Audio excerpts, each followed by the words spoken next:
Hello and welcome. This is a drink called How Make Sweet Strong Coffee Peach and Honey. First thing you gotta do is you open up this peach and honey carbonated water, fizzy water, and you pour it into this cup. Then after that, you pour in the strong coffee.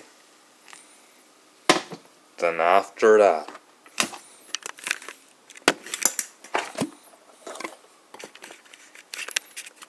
last but not least, you put in the sugar.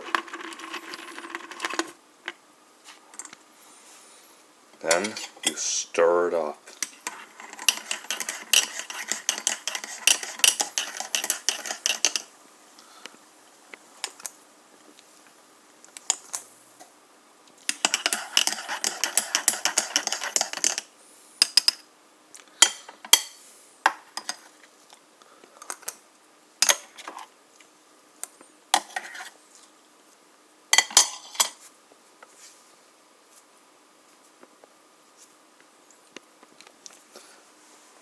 Awesome!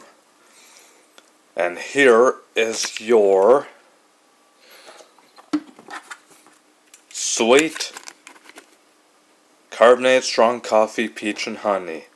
Folks, enjoy it. Thank you for watching and have a great day. Peace.